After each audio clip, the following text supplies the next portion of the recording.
पत्रकार साथीहरू सबैमा 30औं महानगर दिवसको शुभकामना दिन चाहन्छु। साथसाथै उपस्थित आज सम्मानित हुने विशिष्ट व्यक्तिज्यूहरूलाई पनि विशेष धन्यवाद दिन चाहन्छु। आज 32 वडाबाट पाल्नुभएका विभिन्न सांस्कृतिक तथा अन्य झाँकीहरू प्रस्तुत गर्ने विभिन्न काठमाडौँ महानगरवासीहरूलाई पनि हृदयदेखि धन्यवाद दिन चाहन्छु। आज यो 30औं महानगर दिवसको उपलक्ष्यमा महानगरपालिकाको बारेमा बोलिदिनु भएकोमा, यसले गर्ने काम कर्तव्यको विषयमा बोलिदिनु भएकोमा सम्माननीय ज्यूलाई पनि हृदयदेखि धन्यवाद दिन चाहन्छु। र महानगरले दिने सेवा काम कर्तव्य विषयमा उपप्रमुखज्यूले पनि बोलि नै सक्नु भएको छ र आजको दिनलाई चाहिँ मैले यो धन्यवाद दिने दिनको रूपमा बुझेको छु। काठमाडौँ महानगरपालिकालाई सफा सुन्दर हराभरा बनाइदिनु हुने सम्पूर्ण सरसफाई कर्मचारीहरूलाई हृदयदेखि धन्यवाद दिन चाहन्छु। काठमाडौँ महानगरपालिकाको सुशासन व्यवस्थापनलाई सुदृढ बनाइदिनु हुने नगर प्रहरी साथीहरूलाई पनि हृदयदेखि धन्यवाद दिन चाहन्छु। काठमाडौँ महानगरपालिकाको विभिन्न विभाग शाखा महाशाखामा कार्यरत विभागीय प्रमुखज्यूहरू, कर्मचारी साथीहरू, उहाँहरूले जुन हाम्रो विभिन्न क्षेत्र शिक्षा, स्वास्थ्य, सम्पदा, सामाजिक विभिन्न क्षेत्रमा आफ्नो योगदान दिनुभएको छ, दिनरात खटिनु भएको छ, उहाँहरू सम्पूर्ण कर्मचारी साथीहरूलाई पनि हृदयदेखि धन्यवाद दिन चाहन्छु। र काठमाडौँ महानगरपालिकालाई काठमाडौँ महानगरपालिका बनाइदिनु हुने सम्पूर्ण महानगरवासीहरूलाई पनि हृदयदेखि धन्यवाद। यो महानगरपालिका आफैमा राजधानी या राजधानीका बासिन्दाको लागि मात्र नभएर 77 जिल्लाबाट आउनुहुने सम्पूर्ण नेपाली नागरिकहरूको आफ्नो राजधानी बन्न सकोस्। महानगरपालिका आफैमा सम्पदायुक्त विभिन्न संस्कृतियुक्त कला सङ्गीतहरूले भरिपूर्ण सहर रहेको हुनाले यो सहरलाई अझै सुशासनयुक्त, अझै समृद्ध, अझै बस्न योग्य, सम्पूर्ण नेपालीहरूको लागि बस्न योग्य बन्न सकोस्। त्यसको लागि सम्पूर्ण उपस्थितलाई शुभकामना दिँदै फेरि पनि 30औं महानगर दिवसको भव्य शुभकामना दिन चाहन्छु। र साथसाथै यो पछाडि हाम्रो पारिपट्टि रहेको फुड फेस्टिभल तथा साङ्गीतिक कार्यक्रम रहेको छ जुन बेलुकासम्मै हुनेछ, त्यसलाई पनि त्यसको मनोरञ्जन पनि लिदिनु हुन अनुरोध गर्दछु। साथसाथै पार्किङको व्यवस्था रहेको छ देब्रेपट्टि रहेको काठमाडौँ भ्यू टावर तथा यही टुडीखेलमा पनि, र प्रवेश निशुल्क भएको हुनाले 77 जिल्लाबाट बस्नुहुने, काठमाडौँ महानगरपालिकामा बस्नुहुने सम्पूर्णलाई यो साङ्गीतिक कार्यक्रमको पनि मनोरञ्जन लिनुहुँदै सम्पूर्णमा फेरि पनि धन्यवाद दिन चाहन्छु र कार्यक्रम सम्पन्न भएको पनि घोषणा गर्दछु। सम्पूर्णमा नमस्कार, धन्यवाद।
संविधानमा व्यवस्था भए अनुसार 3 तहका सरकारहरूमध्ये जनताको सबैभन्दा निकटमा रही आम नागरिकलाई गुणस्तरीय सेवा प्रवाह गर्नका लागि स्थानीय सरकारको काम कर्तव्य र अधिकारलाई कार्यान्वयन गर्न काठमाडौँ महानगरपालिकाले हर तहले प्रयास गरिरहेका छौँ।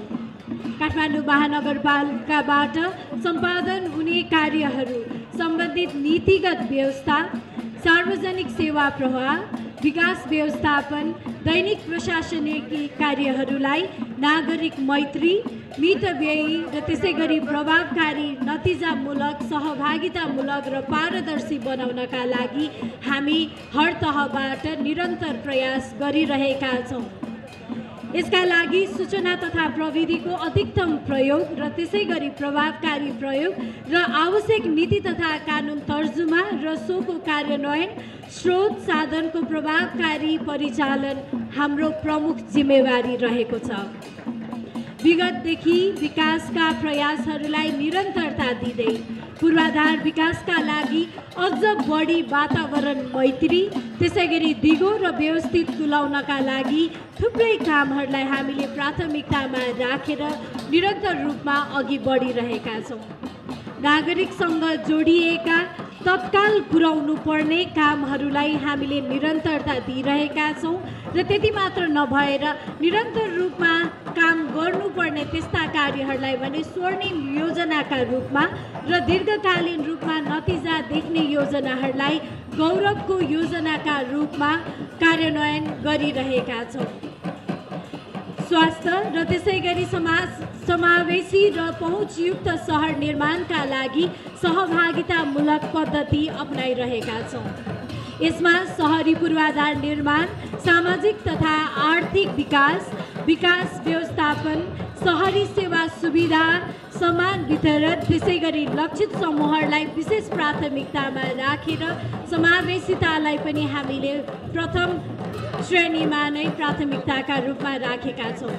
फोहोर मैला व्यवस्थापन, प्रदूषण नियन्त्रण, मूर्त अमूर्त सम्पदाको सांस्कृतिक सम्पदाहरूको संरक्षण, प्रवर्धन र त्यसै गरी महानगरपालिकाका नियमित कार्यहरूलाई अघि बढाइरहेका छौँ। यसमा पनि फोहोर मैलालाई स्रोतमै वर्गीकरण गर्ने, सडक तथा सार्वजनिक स्थलको नियमित सरसफाइ गर्ने, सहरी व्यवस्थापनको काममा विशेष कार्यक्रम तथा योजना कार्यान्वयनमा रहेका छन्। हनुमान ढोका दरबार क्षेत्र, त्यसै गरी न्यू रोडको क्षेत्रलाई अझ सौन्दर्यकरण गर्नका लागि भने तारहरूलाई भूमिगत व्यवस्था गर्नका लागि हामीले समन्वयकारी भूमिका बढाइरहेका छौँ। भद्रकाली मन्दिर, महाकाल मन्दिर परिसरको चौघेरा सतह जस्ता ऐतिहासिक सम्पदाहरूलाई पुनर्निर्माणको काम थालनी गरिसकेका छौँ। आम जनताको आर्थिक सामाजिक रूपान्तरणमा समग्र सहरी विकासका लागि महत्त्वपूर्ण भूमिका रहेको छ। यसका लागि उद्यमशीलताको विकास र त्यसै गरी सिप विकास लगायतका कार्यक्रमहरू नतिजामुखी कार्यान्वयन भइरहेको छ। एक ओडा एक नमुना उद्यमशीलता कार्यक्रम, सिप मेला लगायतका कार्यक्रमहरूले आम जनताको रोजगारी र त्यसै गरी आर्थिक विकासमा योगदान पुर्याइरहेको छ। काठमाडौँसँग अन्य पालिकाहरूलाई सिधा जोड्ने कार्यक्रम नीतिगत रूपमा नै व्यवस्था गरिएको छ। एग्रो कुलिङ कार्यक्रम यसका एक उदाहरण हुन्।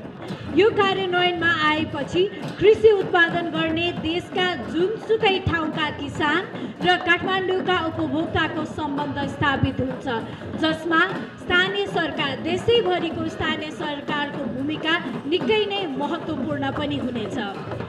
शिक्षा सुधारको र त्यसै गरी विकासका लागि प्रारम्भिक बाल विकास कार्यक्रम, एकीकृत सृजनात्मक सिकाइ, शिक्षामा सिप, बुक फ्री फ्राइडे जस्ता विविध नतिजामूलक कार्यक्रमलाई अगाडि बढाइरहेका छौँ।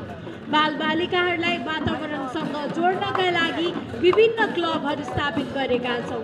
बाबा क्लब अर्थात् बालबालिका तथा वातावरण क्लबले पनि यसको उदाहरणीय भूमिका खेलिरहेको छ। मौलिक हकका रूपमा रहेको स्वास्थ्य सम्बन्धी हकको सहज उपयोगका लागि स्वास्थ्य बिमा कार्यक्रम कार्यान्वयनमा आइसकेको यहाँलाई जानकारी गराउँदछौँ। यो सेवा विस्तार भइसकेको छ र विशेषज्ञ सेवा सहितको स्वास्थ्य सेवाका लागि सहरी स्वास्थ्य केन्द्रहरूको स्तरोन्नति भइसकेको छ र त्यसै गरी यसलाई निरन्तर रूपमा 32 वडामा पुर्याउन हामीले निरन्तर प्रयास गरिरहेका छौँ। नागरिक स्वास्थ्य सेवा अन्तर्गत निःशुल्क पाठेघरको मुखको क्यान्सर, ब्रेस्ट क्यान्सर जस्ता जाँचहरू हामीले निरन्तर रूपमा गरिरहेका छौँ र निःशुल्क एम्बुलेन्स सर्भिस पनि दिइरहेका छौँ। विपन्न र असहायलाई निःशुल्क उपचार सेवा प्रदान गरिरहेका छौँ। सुलभ फार्मेसी कार्यक्रम कार्यान्वयन चरणमा रहेको छ र यस फार्मेसीबाट भने सुलभ मूल्यमा औषधि बिक्री वितरण हुनेछ। अर्थतन्त्रको तेस्रो खम्बा मानिने सहकारीको सबलीकरणका लागि प्रबन्धन र त्यसै गरी नियन्त्रणात्मक कार्यक्रमहरू सञ्चालन गरिरहेका छौँ। उपभोक्तालाई स्वच्छ, सुलभ र गुणस्तरीय सामानमा पहुँच पुर्याउनका लागि नियमित बजार अनुगमन र सचेतनामूलक कार्यक्रमहरू अघि सारिरहेका छौँ। खाद्य स्वच्छताका लागि क्षेत्रगत व्यवसायीहरूको क्षमता विकास र त्यसका लागि तालिम पनि सञ्चालन गरिरहेका छौँ। यसमा साना तथा मध्यम भोजनालय, मासु तथा मासुजन्य वस्तु उत्पादन, मिठाई व्यवसायीहरूलाई तालिम पनि दिइरहेका छौँ। महानगरपालिकाले कार्यान्वयनमा ल्याएका पूर्वाधार योजनाहरूको सम्झौता अनुसार निर्माण कार्य पनि नभएको ठाउँहरूमा पनि हामीले अनुगमनबाट नै कारबाहीलाई पनि अघि बढाइरहेका छौँ। स्थानीय तहलाई संविधानत प्रदान गरिएको न्यायिक समिति सम्बन्धी प्रावधानलाई पनि हामीले कार्यान्वयनमा व्यवहारिक र त्यसै गरी संस्थागत गरिरहेका छौँ। न्यायमा पहुँच नपुगेकाहरूलाई पहुँच पुर्याउने उद्देश्यका साथमा वडा तहमा न्यायिक सेवालाई प्रवाह गर्नका लागि निःशुल्क कानुनी सेवा प्रदान गर्दै आइरहेका छौँ, जसबाट 60,000 भन्दा बढी नागरिकले निःशुल्क कानुनी सेवा उपभोग गरिसक्नु भएको छ। लैङ्गिक हिंसा न्यूनीकरण गर्नका लागि र लैङ्गिकतासँग जोडिएका कुनै पनि हिंसा भएमा वडामा नै महिला सञ्जाल संयन्त्रलाई प्रभावकारी बनाइरहेका छौँ र पैसा नभएकै कारणले गर्दा अदालतमा पहुँच राख्न नसक्नेहरूका लागि निःशुल्क कानुनी सेवा पनि उपलब्ध गराइरहेका छौँ। त्यसै गरी स्थानीय विवादलाई सकभर मेलमिलापबाट नै विवाद निरूपण गर्नका लागि 32वटा वडामा मेलमिलाप केन्द्र स्थापना गरी कार्यान्वयन पनि भइरहेको पनि छ र झन्झट रहित पारदर्शी सेवाका लागि एकल सेवा केन्द्र सञ्चालन गरिरहेका छौँ, जुन सेवामा सबैका लागि पहुँच योग्य बनाउनका लागि र यो पहुँच बढाउनका लागि पनि साङ्केतिक भाषा अनुवादको व्यवस्था पनि गरेका छौँ। डिजिटल माध्यमबाट नक्सा पास, घरबाटै कर तिर्ने सुविधा व्यवस्थापन गरिरहेका छौँ। श्रम ब्याङ्क मार्फत रोजगारदाता र बेरोजगार व्यक्तिहरूलाई अथवा भनौँ रोजगारी खोजिरहनु भएकाहरूका लागि भने जोड्ने प्रयास पनि गरिरहेका छौँ। काठमाडौँ महानगरपालिकाले भगिनी सम्बन्ध भएका अन्तर्राष्ट्रिय सहरहरूसँग सहरी विकास निर्माण तथा व्यवस्थापनका लागि ज्ञान, सिप र अनुभव आदान प्रदानको कार्यक्रमहरू पनि अघि बढाइरहेको छ। नागरिकलाई सम्भावित विपद तथा महामारीबाट बचाउनका लागि संयन्त्रमा काम गरिरहेका छौँ। यस्तै विपदमा परेका देशभित्रका स्थानीय तहहरूलाई पनि र त्यहाँका नागरिकहरूको बन्दोबस्त र आपद व्यवस्थापनका लागि सहयोग निरन्तर रूपमा उपलब्ध गराइरहेका छौँ। महानगरपालिकाले UNESCO creative cities of film network अथवा भनौँ चलचित्र सहरका रूपमा सदस्यता पनि प्राप्त गरेको छ। यसलाई सम्पदा, कला, साहित्य र सृजनाका आयामलाई रचनात्मक उद्योगहरूसँग कसरी विकास गर्ने र यसबाट स्थानीयवासीको आयमा टेवा पुर्याउने पनि लक्ष्य लिएका छौँ। अन्तमा काठमाडौँ महानगरपालिकालाई मौलिकता सहितको समृद्धिमा अगाडि बढाउनका लागि सहयोग गर्नुहुने, समन्वय गर्नुहुने र साझेदारी भूमिका खेल्नुहुने सबैलाई प्रत्यक्ष अप्रत्यक्ष सहयोग गर्नुहुने महानगरवासी र परिवारहरू सबैलाई आभार प्रकट पनि गर्न चाहन्छु। र यसै गरी केही क्षेत्र विषयहरू छन् जसलाई आपसी समन्वयबाट मात्र नतिजा हामीले प्राप्त गर्न सक्छौँ। त्यसका लागि काम तथा महानगरपालिकाले नीति, योजना र कार्यक्रमहरू समावेश गरेका कार्यक्रमहरूलाई कार्यान्वयनका लागि सबै पक्षबाट पूर्ववत रचनात्मक सहयोग प्राप्त हुने पनि अपेक्षा लिएका छौँ। आज यस कार्यक्रममा उपस्थित हुनुभएका काठमाडौँ महानगरपालिका र महानगरवासीलाई प्रोत्साहन दिनका लागि पाल्नुभएका प्रमुख अतिथिज्यू, सम्पूर्ण विशिष्ट अतिथिज्यूहरू र यस कार्यक्रममा पाल्नुभएका सम्पूर्ण महानगर वासीहरूलाई पनि आभार व्यक्त गर्न चाहन्छु। कार्यक्रम स्थल उपलब्ध गराई सहयोग पुर्याउनु भएकोमा नेपाल सरकार सेना लगायत नेपाली सेना लगायत अन्य विषयगत निकायहरूलाई पनि धन्यवाद दिन चाहन्छु। पुनः एकपटक 30औं महानगर दिवसको उपलक्ष्यमा पाल्नुभएका यहाँहरू सबैलाई स्वागत र शुभकामना व्यक्त गर्न चाहन्छौँ। र यो आजको औपचारिक कार्यक्रमसँगै दिउँसोबाट भने हामीले साङ्गीतिक कार्यक्रम पनि राखेका छौँ र त्यस कार्यक्रममा पनि यहाँहरूको उपस्थितिका लागि हार्दिक अनुरोध गर्दछौँ। धन्यवाद।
धार्मिक, सांस्कृतिक, ऐतिहासिक र पुरातात्विक परिचय र महत्त्व बोकेको काठमाडौँ महानगर घोषणा भएको 30औं वर्ष पुरा गरेको यो सुखद अवसरमा काठमाडौँवासी लगायत सबैमा हार्दिक बधाई तथा शुभकामना व्यक्त गर्दछु।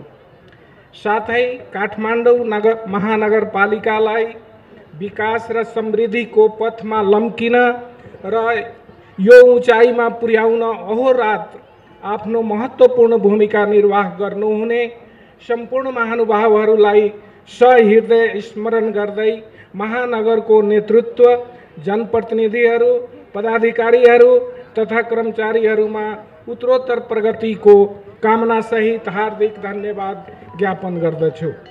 सङ्घीय लोकतान्त्रिक गणतन्त्रात्मक नेपालको सङ्घीय राजधानी समेत रहेको यो सहर राष्ट्रिय अन्तर्राष्ट्रिय चासो र सम्बन्धको महानगर पनि हो। सिङ्गो यस सहरभित्र विश्व सम्पदा क्षेत्रमा समेटिएका सांस्कृतिक वैभव, मौलिक पहिचान र रैथाने रहनसहन, मौलिक खानपान, जीवनशैली, बाजागाजा, नाच तथा श्रृङ्गारहरूको अलौकिक संयोग अन्यत्र पाउनु दुर्लभ छ। यहाँ प्रचलित यात्रा र पर्वहरू, सहरसँग सम्बन्धित रोचक कथा र जनश्रुतिहरूले काठमाडौँलाई एउटा जीवन्त र अनेकन विशेषतायुक्त सहरको उपमा प्रदान गरेको छ। भद्र महिला तथा सज्जनवृन्द, पहिलो समय स्थानीय सरकारका रूपमा काठमाडौँले आफ्नो जिम्मेवारीलाई उजागर गर्दै यहाँको आर्थिक, सामाजिक तथा भौतिक विकास र शहरी व्यवस्थापनमा अहम अभिभावकीय भूमिका निर्वाह गर्नु अत्यन्तै प्रशंसनीय छ। यो महानगरले सेवाग्राही तथा लाभग्राहीलाई प्रदान गरेको र गर्दै आएका सेवाहरू अन्य स्थानीय तहका लागि अनुकरणीय, अनुसरणीय र सिकाइ योग्य छ। शहरी सुव्यवस्थापन, नदी तथा जल प्रणाली, हरियाली प्रवर्धन सहित प्राकृतिक संपदा, मठ मन्दिर, तलाउ, पोखरी, ढुङ्गे धारा सहित भौतिक संपदाको अस्तित्व पुनः स्थापना, एकीकृत शहरी विकासको प्रयास महानगरपालिकाका उदाहरणीय कार्य हुन्। समावेशी र पहुँचयुक्त शहर निर्माणका लागि गरिएका प्रयासले महिला, अपाङ्गता भएका व्यक्ति, ज्येष्ठ नागरिक, बालबालिका सबैले सहर मेरो पनि हो भन्ने विश्वास दिलाउनु अत्यन्तै सराहनीय छ। न्यायिक निरूपणमा महिला सञ्जाल र मेलमिलाप कक्षको स्थापना र सञ्चालनले न्यायिक विकेन्द्रीकरणको आधार तयार पार्न सक्नु सकारात्मक छ। भद्र महिला तथा सज्जनवृन्द, कार्यपालिका बैठक, नगरसभाको बैठक प्रत्यक्ष प्रसारण गरेर नागरिकलाई उनीहरूको चासोका विषयमा उति नै बेला दुरुस्तै सूचना दिनु सुशासनको प्रत्याभूति गराउने एउटा महत्त्वपूर्ण कदम हो। सेवा प्रवाहमा सूचना प्रविधिको उच्चतम प्रयोग गर्नु, एकीकृत प्रणालीबाट पारदर्शी एवं उत्तरदायी सेवाका लागि एकल सेवा केन्द्र सञ्चालन गर्नु, गुनासो व्यवस्थापन प्रणालीलाई प्राथमिकता दिनुले महानगरपालिकालाई नागरिक मैत्री, सेवाग्राही मैत्री बनाउन सक्नु पनि प्रशंसनीय छ। यसले नागरिकको आँगनको सरकार स्थानीय शासनका लागि सबल छ भन्ने सन्देश प्रवाह गरेको छ। स्वास्थ्य, शिक्षा, रोजगारी, पूर्वाधार निर्माण, विपन्न नागरिकलाई स्वास्थ्य सेवामा पहुँच अभिवृद्धि गर्न निःशुल्क स्वास्थ्य उपचार सम्बन्धी कानुनको कार्यान्वयन गरी बाँच्न पाउने नागरिकको अधिकारलाई सुरक्षित गरेको विश्वास व्यक्त गर्दछु। पुस्तक रहित शुक्रबार कार्यक्रमबाट सामुदायिक शैक्षिक प्रणालीमा सुधार गर्दै स्वस्थ शहर, स्वस्थ नागरिक अवधारणालाई कार्यान्वयन गराउन वायु प्रदूषण नियन्त्रणका उपायहरू थालिनु महानगरको अर्को सकारात्मक कार्य हो। यसैगरी कालोपत्रे सडकलाई सवारी सञ्चालनमा प्रवर्धन गर्दै ठुला भवनका भूमिगत तलामा पार्किङ सुविधा उपलब्ध गराई शहरी आवागमनलाई खुकुलो बनाउने कार्य पनि प्रशंसनीय छ। पैदल यात्रीले सडकमा निर्बाध हिँड्न पाउने अधिकार प्रत्याभूति गराउन पैदल मार्ग सुधारलाई तीव्रता दिनु महानगरको अर्को महत्त्वपूर्ण कार्य हो। भद्र महिला तथा सज्जनवृन्द, अघिल्लो आर्थिक वर्षदेखि महानगरपालिकाले कार्यान्वयनमा ल्याएका महानगर गौरवका योजनाले दिगो रणनीतिक विकास र सहजतामा टेवा पुग्ने विश्वास व्यक्त गर्दछु। आम नागरिकसँग प्रत्यक्ष जोडिएका स्वास्थ्य, शिक्षा, खेलकुद, सिप तथा क्षमता विकास सहित रोजगार प्रवर्धन, वातावरण सुधार र पूर्वाधार कार्यमा तत्काल लाभ प्राप्त हुन सक्ने ठानेको छु। शासन व्यवस्था रूपान्तरण भएर नेपाल संघीय लोकतान्त्रिक गणतन्त्रात्मक व्यवस्थामा गएपछि नागरिकसँग प्रत्यक्ष जोडिएका अधिकार वडा तहमा पुगेका छन्। जन्मदेखि मृत्यु पर्यन्त गर्नुपर्ने सबै काम आफ्नै आँगनमा रहेको सरकारी सेवा केन्द्र वडा कार्यालयबाट लिन सक्ने भएका छन्। नागरिकका जन्मसिद्ध तथा मौलिक अधिकार, मानव अधिकार सुरक्षित गरिएको छ। सूचनाको हकको पूर्ण प्रत्याभूत गरिएको छ। यी विषय स्थानीय सरकारसँग जोडिएका विषय हुन्। महानगरपालिकाले संविधान, कानुन र प्रचलित व्यवस्थाले दिएका अधिकारको पूर्ण प्रयोग गरेर अन्य पालिकालाई पनि संघीयताको अभ्यास गर्न सिकाइ प्रदान गर्दछ। भद्र महिला तथा सज्जनवृन्द, 1996 सालमा स्थापना भएको सफाई अड्डाको संस्थागत जंगबाट इतिहास सुरु भएको काठमाडौँ महानगरपालिकाले संविधानको प्रस्तावनामा अभिव्यक्त बहुजातीय, बहुभाषिक, बहुधार्मिक, बहुसांस्कृतिक तथा भौगोलिक विविधता युक्त विशेषतालाई आत्मसात गरी विविधता बीचको एकता, सामाजिक सांस्कृतिक ऐक्यबद्धता, सहिष्णुता र सद्भावलाई संरक्षण र प्रवर्धन गर्दै वर्गीय, जातीय, क्षेत्रीय, भाषिक, धार्मिक, लैंगिक विभेद र सबै प्रकारका जातीय छुवाछुतको अन्त्य गरी आर्थिक समानता, समृद्धि र सामाजिक न्याय सुनिश्चित गर्न समानुपातिक, समावेशी र सहभागितामूलक सिद्धान्तका आधारमा समतामूलक समाज निर्माण गर्ने संकल्पका साथ अघि बढ्ने तथा नेतृत्वदायी भूमिका निर्वाह गर्न सकोस्। अन्त्यमा यस समारोहमा सम्मानित हुनुहुने राष्ट्रिय जीवनका विभिन्न क्षेत्रमा योगदान पुर्याउनु भएका स्रष्टा र विशिष्ट व्यक्तित्वहरूलाई हार्दिक बधाई छ। नेपालको पहिचान र गौरवलाई अन्तर्राष्ट्रिय क्षेत्रमा सजिलै पुर्याउने क्षमता भएको काठमाडौँ महानगरपालिकालाई सबै क्षेत्रबाट सदैव साथ र रचनात्मक सहयोग प्राप्त हुने विश्वासका साथ महानगर घोषणा भएको 30औं वर्ष पुरा भएको सुखद अवसरमा पुनः हार्दिक बधाई तथा शुभकामना व्यक्त गर्दछु। धन्यवाद। जय नेपाल।